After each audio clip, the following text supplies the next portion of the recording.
Hey there, revwar 311, former Marine infantryman, Revolutionary War reenactor, and amateur history enthusiast. And today I'm going to be shooting 6 different cartridges at a range of 75 to 100 yards using 2 different positions. I'll be using the kneeling at 75 yards, and then I'll be going to the prone to shoot at 100 yards, just to show how a shooting position can impact your accuracy, even when shooting a piece such as this. This is a modern reproduction of a French infantry musket, a model of 1766. These would have been fairly common for the Continental Army at the end of the American Revolutionary War. About 100,000 of these French guns were sent to the United States by our French allies. This is a 69 caliber smooth bore military musket.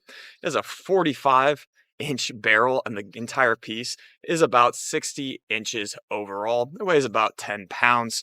I'm going to be shooting a 64 caliber round ball in a already prepackaged paper cartridge with about 100 grains of 2F black powder on top. And I'll just be going through the process of shooting this at that range. This is kind of a continuation of the videos I have been making, highlighting the effectiveness of military style flintlock muskets of the era. So let's head over to the range and let's test out the different shooting positions with our French infantry musket and see what we can hit. And a hit. So this target in front of us is going to be a man-sized silhouette, and that's at 75 yards. And then that forward target is actually at 100 yards. Engagements from the Revolutionary War can come as little as 20 yards, in which, Battle Guilford Courthouse at the third line. And it can range all the way out to about 150 to 200 yards. Obviously, there is a massive impact the farther you go out in range and the effectiveness of musketry. But today, we will just be testing out impacts of single balls at 75 yards and 100 yards. So I'm going to first prime my pan. Just a little bit of power in the pan, cast about. And I'm going to load ball first, paper on top. I've heard that acts as sort of a wadding. So flipping around, here goes the ball. Down the barrel. Pull out our ramrod. This is a clean barrel, so 1, 2, 2 taps. Target on the left.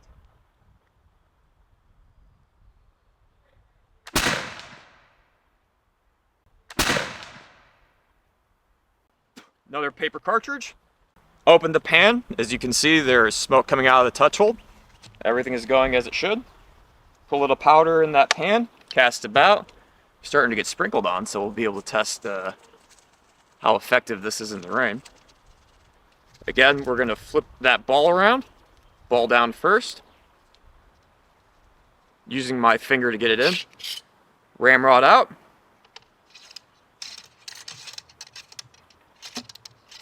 One, 2. Seats it in. Return rammer.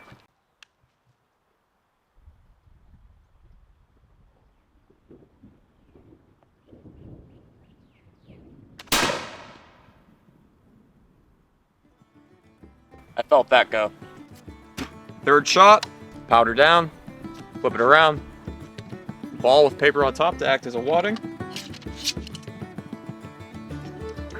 There you go. Let's take our third shot.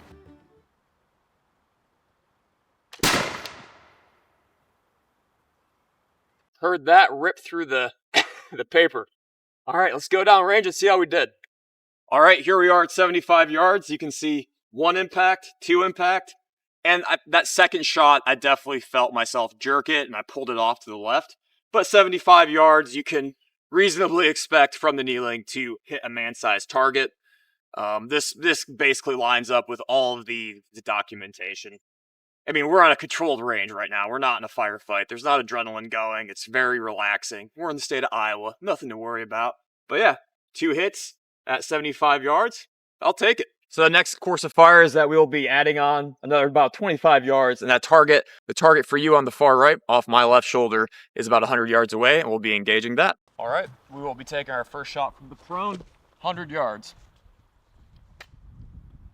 Full cock.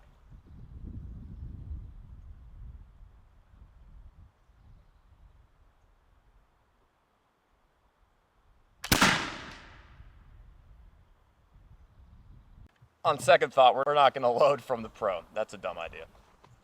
All right, let's take our shot.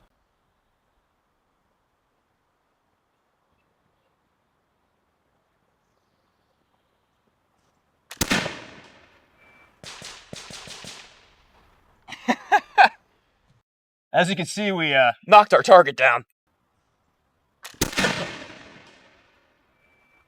This is where the first shot was. This is the second shot, so I'm just going to adjust and aim over here.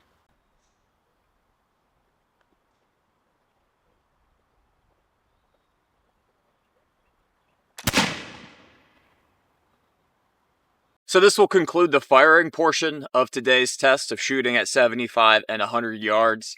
That third round, no impact, no idea. I mean, it hit the berm, so it was around here. We hit the target 1 out of 3 times, and then right here is a near miss. It's hard to say. This miss could be down to me flinching or moving the gun at the last second. There's a delay between the ignition in the pan and the powder going off in the breech. And as that round is going through the barrel with its internal ballistics, any sort of motion on my end or the shooter's end is going to throw that round off. And then a musket is, it's a smoothbore, so it's inherently inaccurate when compared to today's modern military rifles. That's always important to know. Back in the day, it fulfilled its purpose of accuracy in what it was needed to do to be a rapid firing piece, to be able to put firepower and lead down range. We cannot compare these pieces to pieces that are 250 years more modern. I guess it'd be more like 150 years more modern, but you see what I'm trying to say. But yeah, so that concludes our shooting portion. So next, let's move on and actually read about accuracy in the 18th century and how they were actually trained to aim at targets and why they were trained to aim at targets.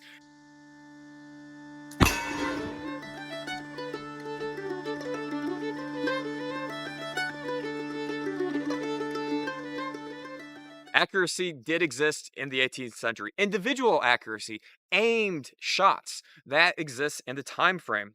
The Prussian infantry regulations of 1750 instructed soldiers to take aim along the barrel with the sight and look boldly into their fire. Here's an account from a German officer in which he goes over how the British commanding general tells his individual soldiers to practice marksmanship. This comes from the Brunswick Order Book, 1776 to 1783, page 118 from our book. Reitzel noted, General Carleton has decreed that the army is to practice target shooting or shooting at a mark. I am issuing orders so as to adhere to this as well and as successfully as possible. Each squadron or company is to have some rough boards fastened together on which a ring of black is to be painted proportionately. The target may be either square or round. Have this target placed at a distance of point-blank shot. The German officer continues, each man of the company will shoot 8 times. A non-commissioned officer standing some distance from the target will mark on the target the location of the shot. The company officers are to gather together to prove to the men how well they can shoot and aim. When each man has shot 8 times, the entire target practice will be completed. In the judgment of the captain, the one who has made the best 4 shots will receive the following prizes. So as you can see, they're taking individual aimed shots. And what does George Washington say? General Washington. He joined the chorus of commanders who called for aimed fired. He noted in the 1782 General Order, the officers commanding the light infantry should impress upon the men the necessity of taking deliberate aim whenever they fire, and see that they do it when it is in their power. It is the effect of the shot, not the report of the gun, that can discomfort the enemy. And if a bad habit is acquired at exercise, it will prevail in real action, and so vice versa. Thomas Major Bell's 1770 essay on first military principles, which in full reads, without firing at a mark, men will not be marksmen, and without being sure to kill, soldiers are not in the best possible state of war. A battalion whose fire is certain and deadly kills, stops, and conquers. A battalion whose fire is unsure, is unkilling, will not stop, and may be conquered. Train the men up, train the infantrymen up to take an individual mark. Train that infantryman up to be prepared to take the life of another infantryman. Hopefully that was an informational video for you today. As you can see, we are taking aimed shots at 75 and 100 yards. That was something that was prevalent in the 18th century. That'll wrap up today's video about just independent individual fire and aiming in the 18th century after our shooting test at 75 and 100 yards. Let me know what you think in the comment section down below. If you like this sort of content, please like, subscribe to this channel. I'm really enjoying actually bringing the book out and leaning heavily on that to provide you, the viewer, with some primary source and secondary source information from actual experts. Thanks for watching my video. Like, comment, subscribe, you know what to do. And until next time, take care.